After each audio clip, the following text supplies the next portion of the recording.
Hey, my friends, it's Julie Clough here, your life and grief coach. Welcome to the Build a Life After Loss podcast. I'm thrilled to bring you uplifting grief support and hope for rebuilding your life one step at a time. Let's get started. Hello, my friends. Welcome to episode 132, How to Find God After Trauma with Jennifer Dobberfuhl-Quinlan. In today's episode of the podcast, we're kind of counting down. We're finishing up the month of June, and July and August we'll be inviting you to listen to the replays. But in today's podcast, I introduce a new friend, Jennifer Dobberfuhl-Quinlan. I know you're going to love hearing her perspective on learning and healing after abuse that she endured from the time she was a child. Of course, experiencing such trauma as a child affected her views of herself and of God. And through many years of healing experiences, she shares her story of healing and recovery. Her story is important as we realize that not only is healing possible even after years of negative experiences, but she was also able to untangle her skewed relationship with God. She shares how she came to know God on a personal level and accept His love. Here's a little more about Jennifer. As a Wisconsin native, Jennifer received her MA in Education and French and her PhD in Instructional Psychology and Technology with an emphasis in second language acquisition. She is also a trained doula and an ordained minister. She has worked in education and administration for several years, but chose to take a turn in life and focus on healing and recovery. In addition to her personal journey, several of her family members and close friends have been affected by traumas, mental health challenges, and loss. Today, she is the co-founder and program director of Hope Recovery and Healing, an intensive outpatient treatment center for trauma and mental health conditions. Here's the interview. All right. I'm super happy and excited to introduce you all to Jennifer Dobberfuhl-Quinlan. She is visiting with us today to talk about some really important things, a different type of loss. Every time we have an interview, we have a different type of loss. And so we're going to talk to Jennifer today. Hi, Jennifer. Hi. Thanks for having me. Thanks for being here. This is going to be really, really helpful to so many people. I know that this conversation is going to be super helpful. So Jennifer, will you start us off by just telling us a little bit about, kind of what happened, like what losses you experienced and what that looked like for you? Sure. I'd be happy to talk about that. So, I am a survivor of sexual traumas that started in my early childhood years and continued from different sources, but in elementary school, middle school, college, and even during my mission service when I went on mission project to France. And so these were from like experiences with family, with friends of family, even with boyfriends and with strangers as well. And I think a real element of my loss was just kind of the sense of myself as someone that God would love, care for, and protect. So it wasn't like, I don't think I ever was in this place of like, oh, how could God let this happen to me? I was more in a place of like, the self that I thought is lovable is gone. Mm. And like, how could God ever love me now? And like, how could anyone else ever love me now? Mm. And that kind of ebbed and flowed, I think, throughout my life. Like I would do some healing work and be like, okay, yeah, I'm in a good place. And then maybe something else happened. And then I'd be like, no, I have lost that light that people could really love. It's gone. Mm.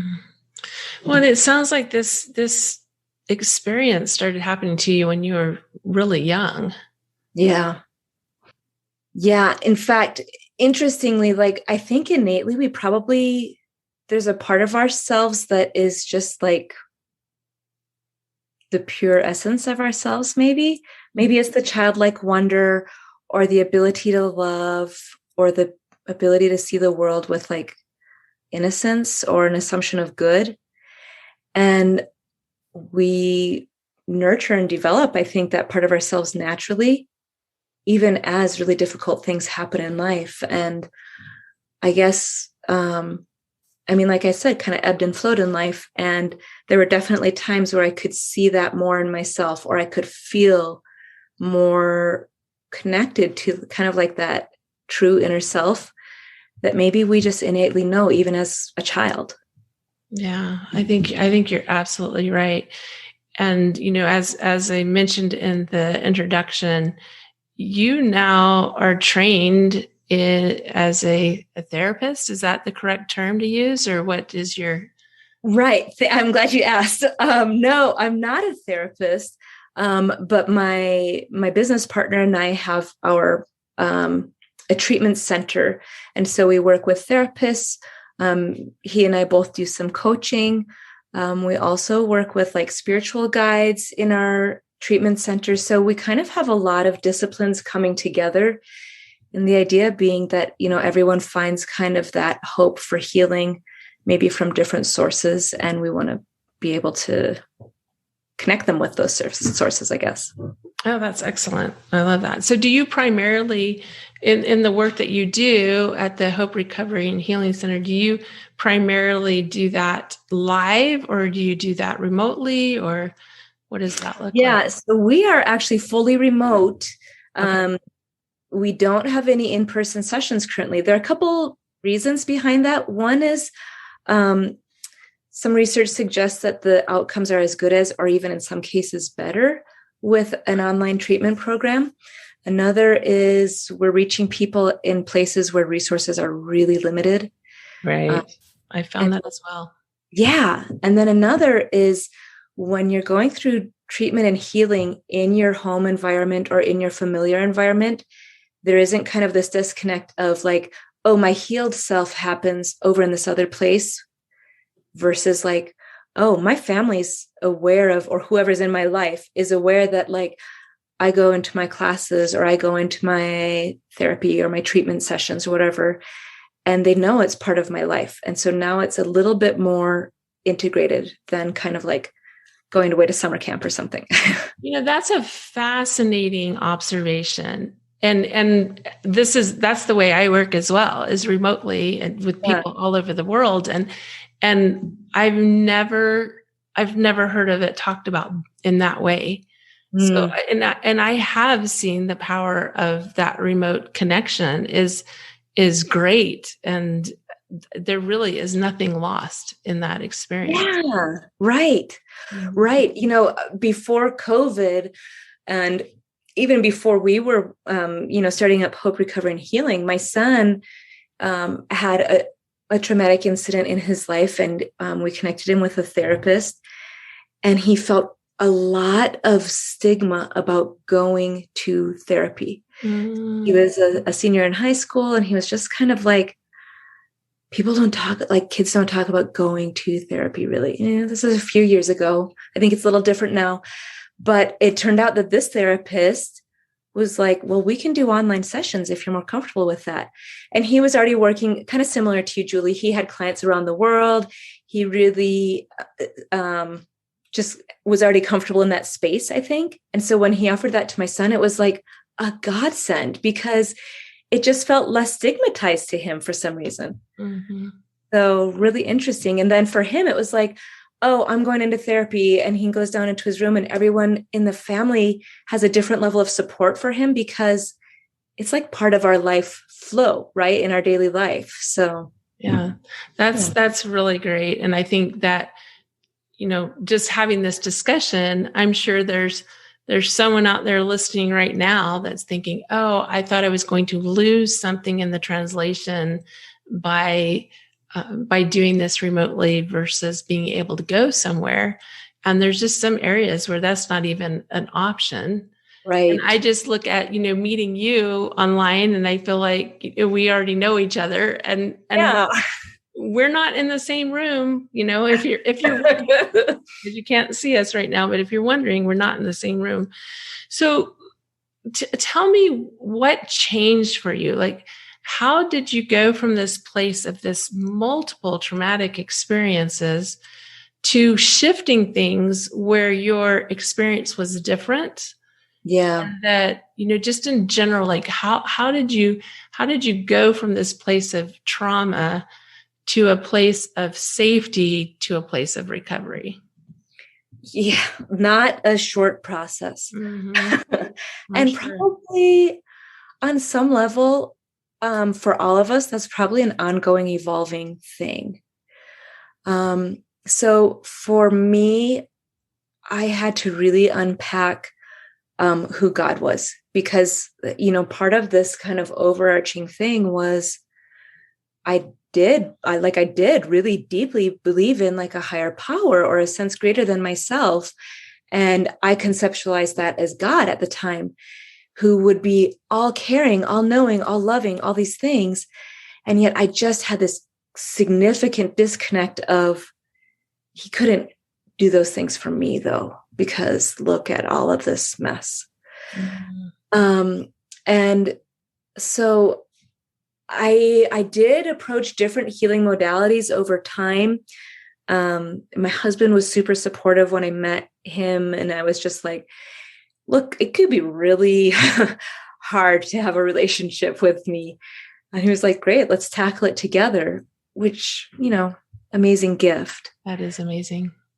But honestly, in kind of exploring God in a non-Western Christian ideology, helped me unpack some of that baggage that maybe I even inherited just from how I was raised. And when my parents as adults chose a certain path in their Christian worship, it was kind of then imposed or taught to us.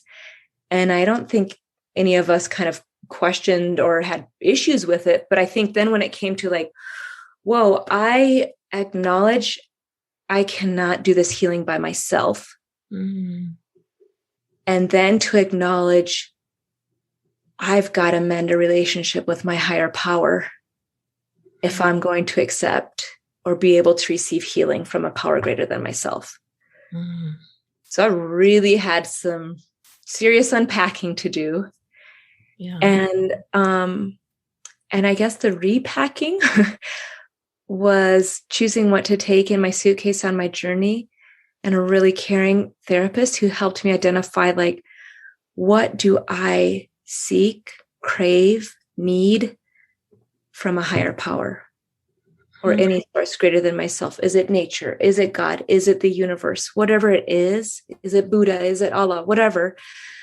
And just like stripping away all kind of the paradigm and saying, oh, wait, I'm allowed to really think about what do I need in this relationship right now? Oof. That was like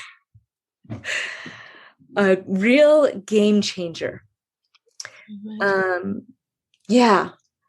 And I think what helped me to do that, this kind of breaking down and stripping away and whatever, was the Four Agreements. So that's a book by it's based on the Toltec tradition.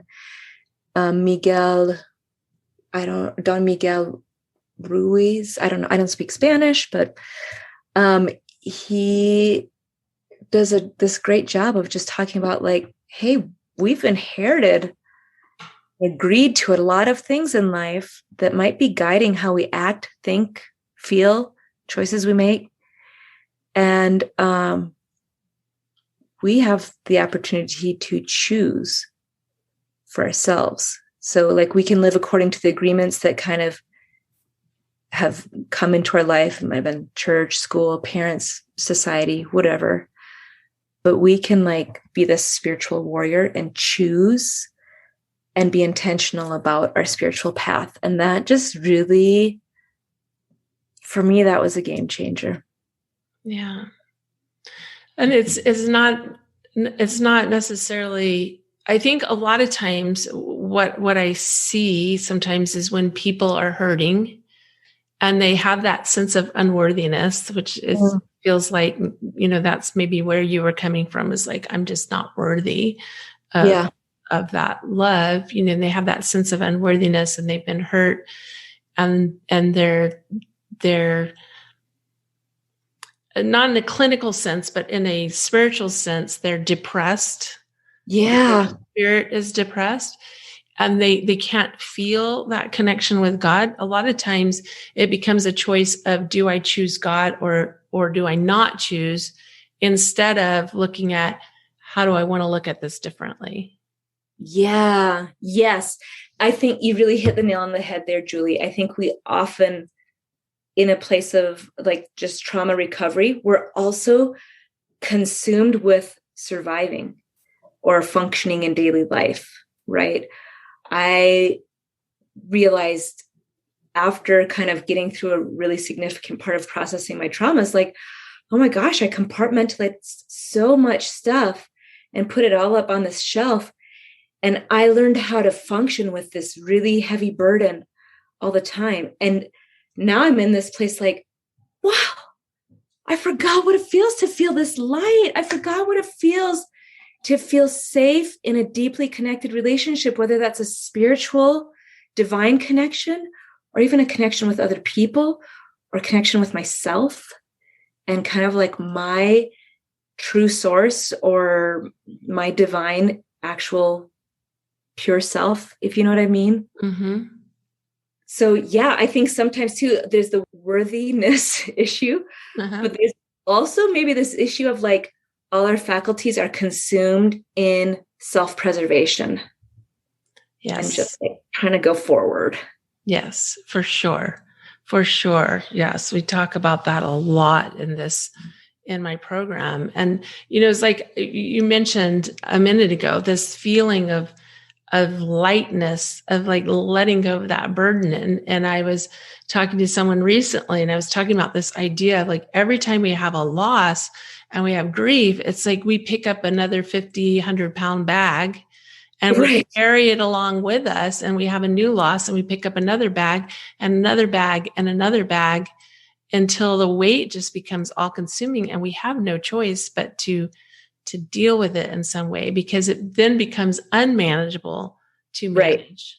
Right. Yes. And I couldn't agree more. I mean, I love to see people who are seeking help before they get to that place. Mm-hmm. That's inspiring to me. I sought help as much as was like felt safe to me, but I never allowed myself to fully surrender or to have that kind of, to really let the trauma come out, because I was so afraid of what that might look like.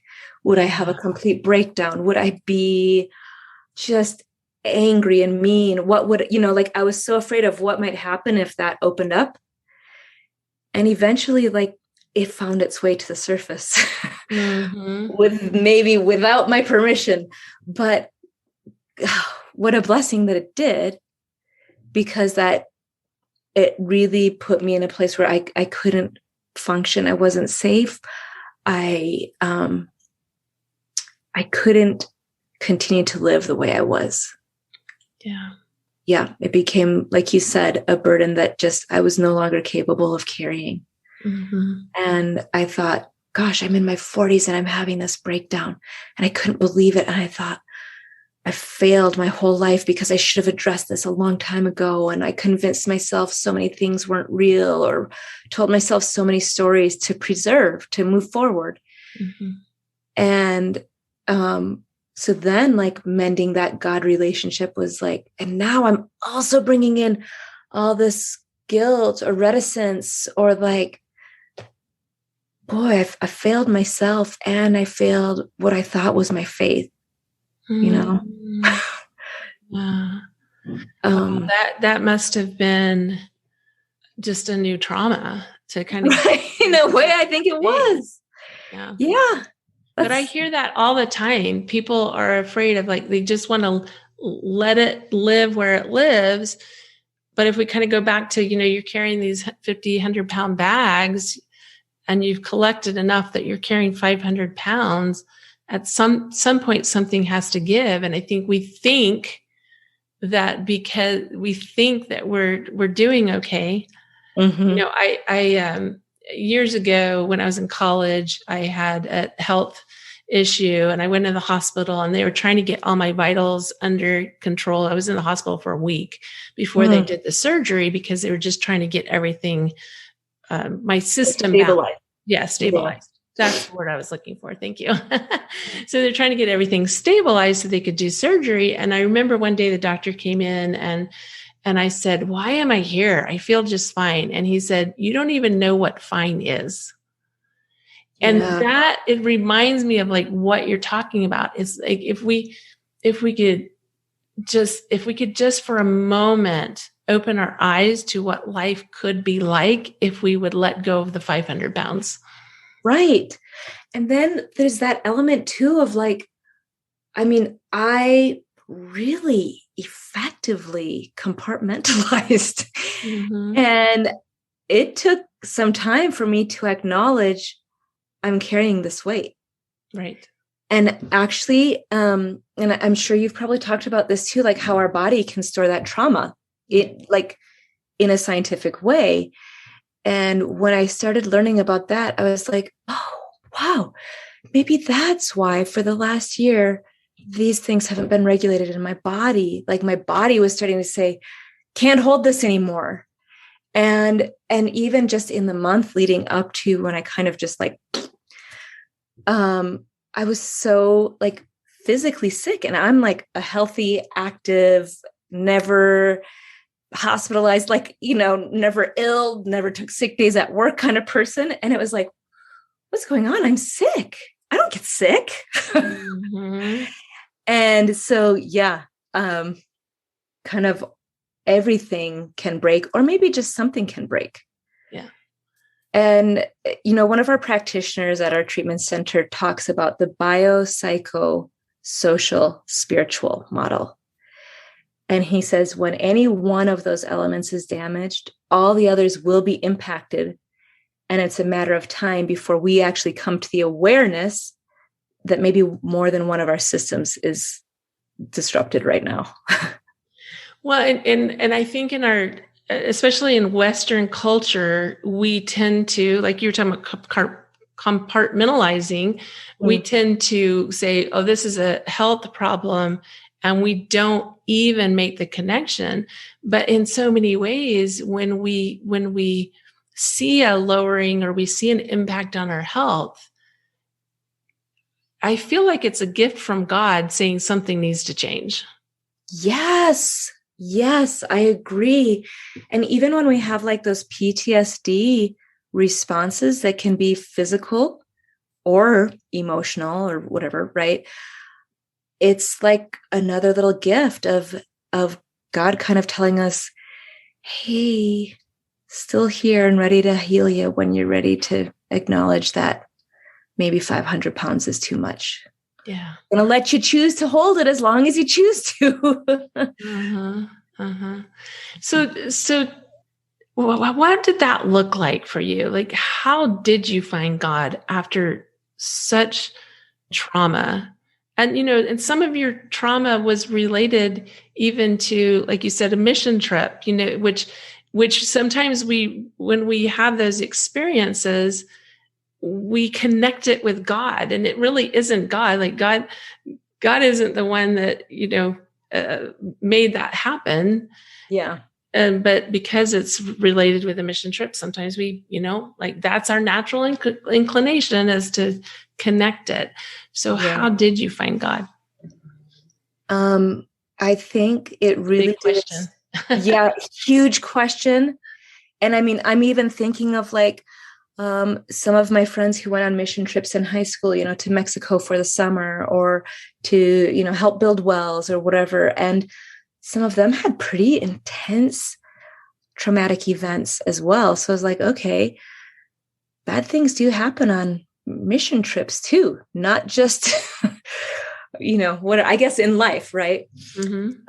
So if I like looked at the scaffolding maybe that helped me bend the cracks in my building, I think there are a lot of pieces there. And finding God again was huge But it was kind of later down the line. First, I found like trust and safety in being able to talk about it with even one other person.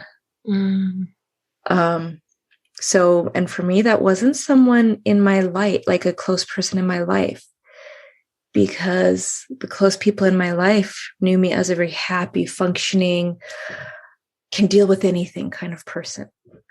So it was someone really that I didn't know. And it kind of just bubbled out. And then I was like, oh my, I think there's something going on here. And when I kind of had that, a collapse under the 500-pound weight, and I talked a little with this person, and I said, I think I might need more help, but I don't know what it'll look like. And they asked about my spiritual background or my religious background. And I was like, God's always been part of my life, but I cannot bring myself to pray right now. And I don't even know, like, all I feel is guilt for not knowing how to surrender to God or give it over to God or let this be his burden instead of mine. I could not see it. It was a theory that I could not find a practice to, Well said.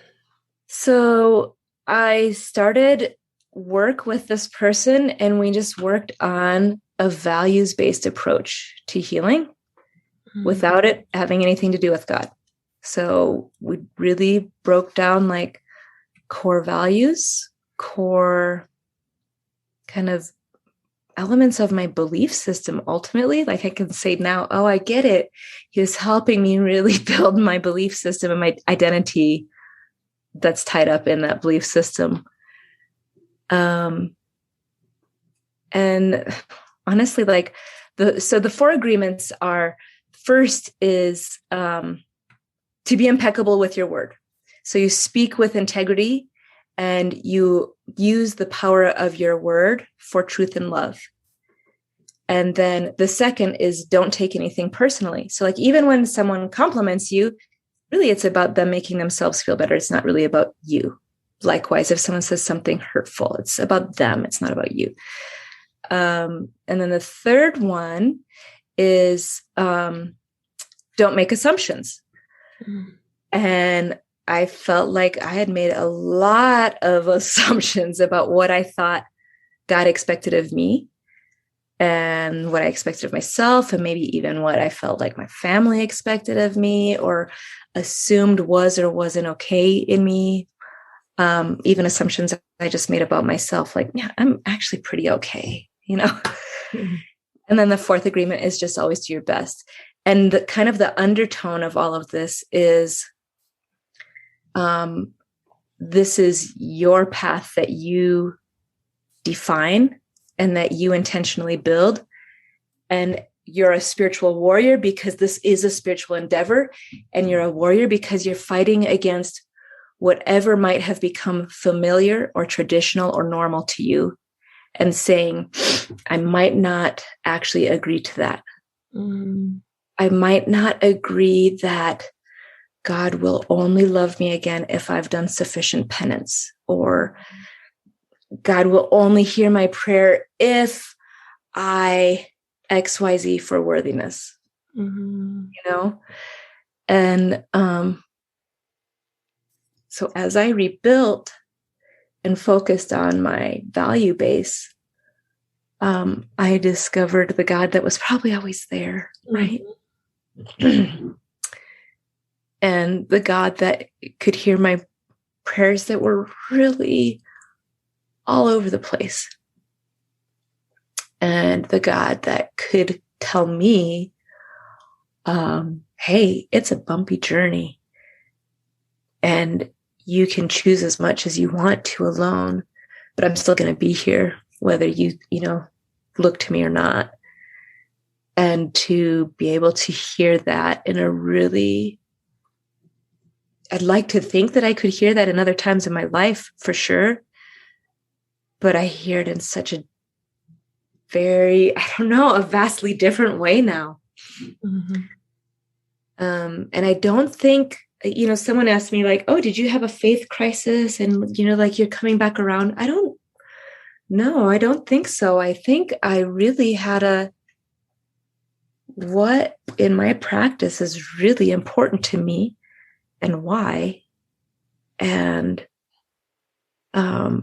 taking kind of that intentional road versus that like, yep, this is what we do in my religious practice. This is how it goes. We go to church on Sunday, or we, my husband and I lived in Thailand for a while. So you take fast on certain days, or, depending if you're Hindu, depending on the God that you worship, you have a tradition of certain foods that you eat on or don't eat on certain days or whatever. And being able to explore lots of different faith traditions, and then being able to like reconnect with, honestly, my faith base, my core values. I think that led me to this path. Yeah. It's really getting in touch with that true divine love and guidance. Yes. Not the image of what we've been taught as a society, right, is God, but it's like really getting in touch with that. And, which is amazing. And, and I heard you say that about like intentional practice, like it's going from that root, that, what am I trying to say?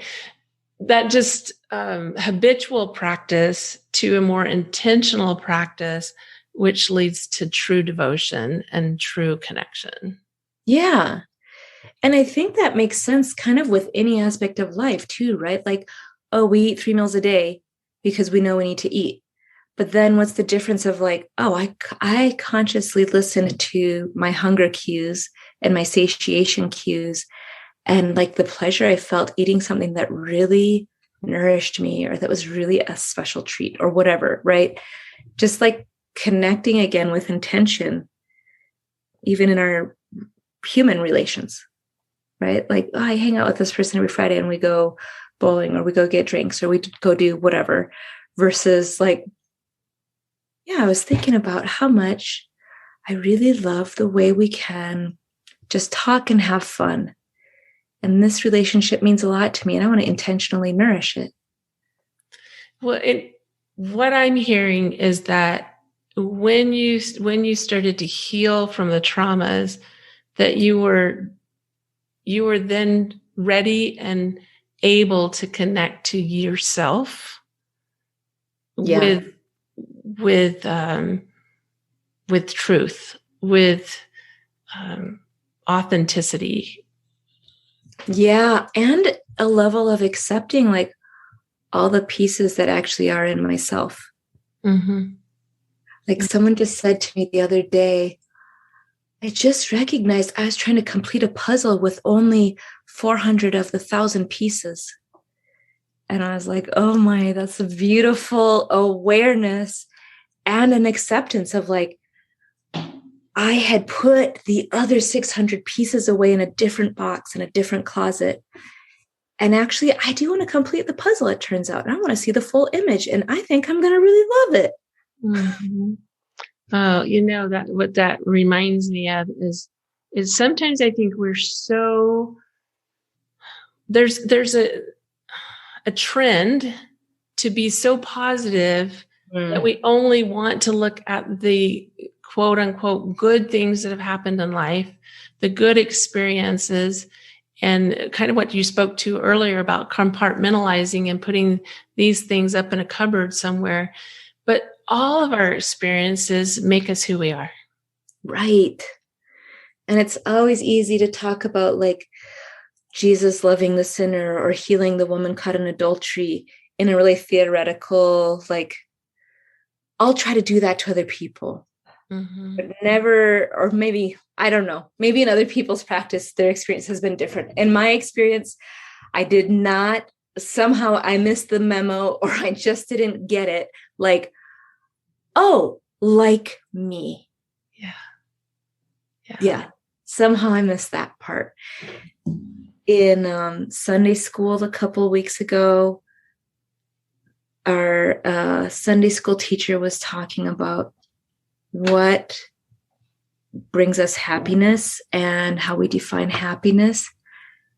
And I think it's the first time I kind of had the courage to talk about the messiness of life in like Sunday school. And I just said, you know what really makes me happy? Knowing that in the really complicated, sad, heartbreaking, frightening experiences is this beautiful ray of love. And this like actual beauty of the refinement that's happening to me that I could never see before. And he was just kind of like, oh, wow, mind blown or whatever. And then someone else said, that's true. Like I try to always have a happy face, but it's okay for me to say, I'm having a really hard time dealing with some stuff right now. And I know God's with me. And I know that he has all of these things to refine and beautify me. It's like the beauty from the ashes concept that I've always been great at talking about with other people or saying, I can see the beauty coming out in you. But took a while for me to see, oh, it works for me too. Isn't it interesting? I don't think there's anybody who would argue with the need to be kind, forgiving, and loving to other people. Right. And yet we so often don't offer that to ourselves. And we offer it. And when we do offer it to ourselves, we offer it as crumbs, not the full experience that's available to us. I just think, if just like your example you gave, if God loves the sinner, that, we can see that person outside of us and we can see their interaction with Jesus, for example, in the Bible, then that is the same interaction that's available to us. Yeah. And yet we don't often apply it that way. We don't often think of it that way. There is a really special person in my life. His name is Tommy, and my husband and I and my kids met him. Our kids were little, and Tommy had struggled for years with addiction. And he had a young family, kind of similar ages of our kids, actually.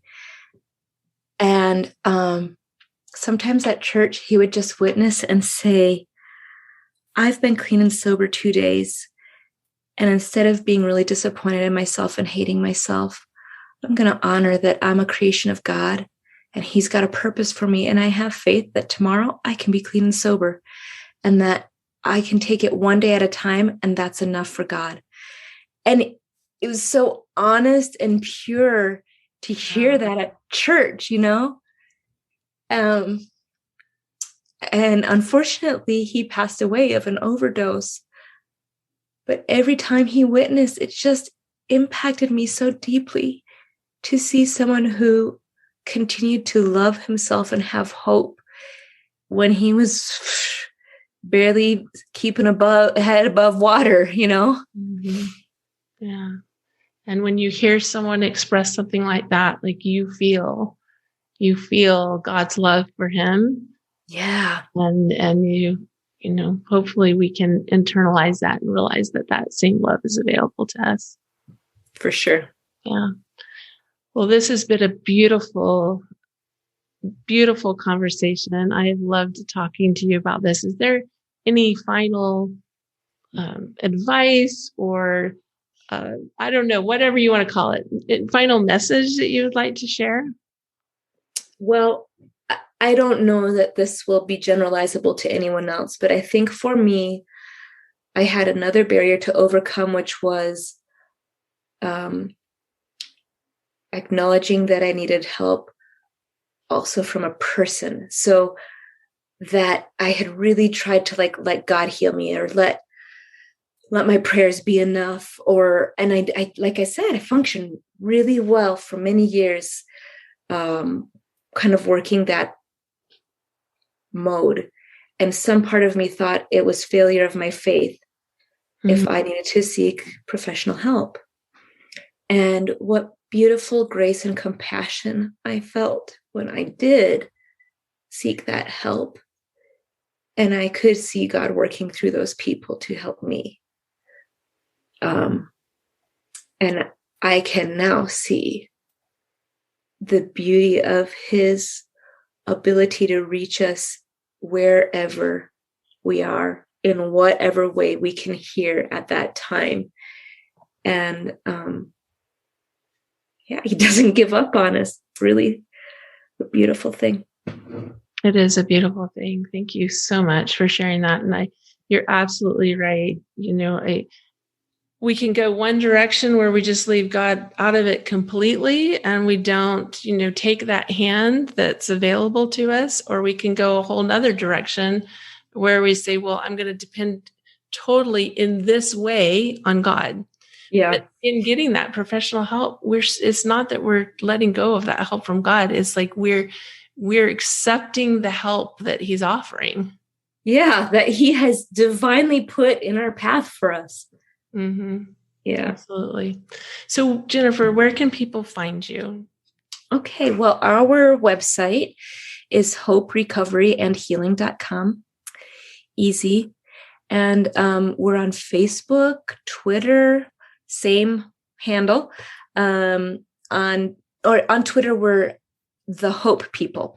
But on Instagram, Facebook, LinkedIn, Hope Recovery and Healing. And we've got lots of resources on our website. And we also have we usually host 1 or 2 live events that are just free events each month to allow people like Q&A that just kind of like, sometimes you have those burning questions and you're like, I don't think I need to see a therapist about this. Or maybe you're like, I want to understand more about my loved one who is with a therapist. And those have been really cool events. So lots of ways to find us. Amazing. All right, great. This has been so good. I hope that as you've listened, that you have enjoyed this conversation as much as we have.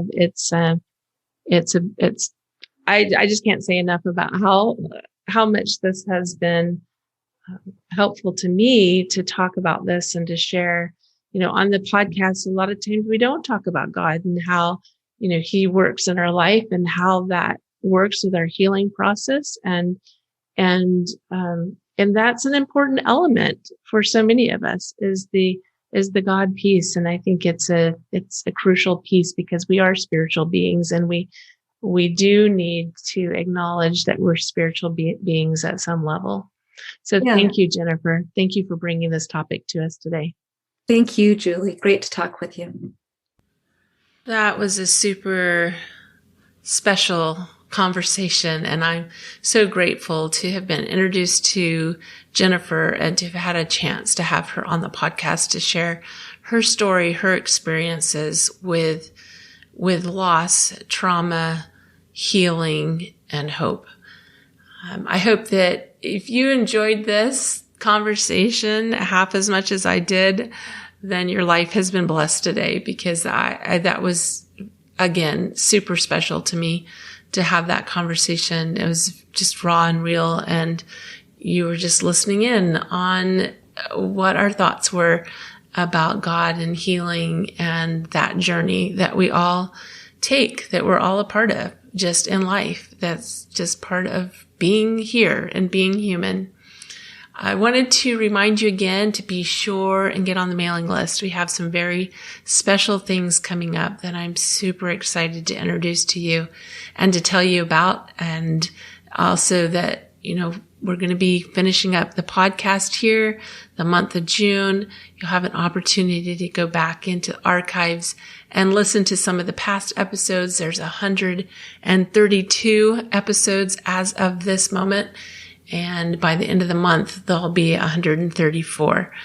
So lots and lots of good material to listen to review. Be sure and reach out to me with any questions or comments that you want to share with me at julie@buildalifeafterloss.com. Again, my email address is julie@buildalifeafterloss.com. buildalifeafterloss.com. Be sure and subscribe to the to the podcast, I should say, and rate and review, and share this episode. Share it on Facebook or Instagram. If you do, be sure and tag us so we can thank you, and share it with a friend. Who did you think of while you were listening to this episode today that could benefit from a little extra hope today? Have a wonderful week. Remember, I believe in you. Love you. Bye.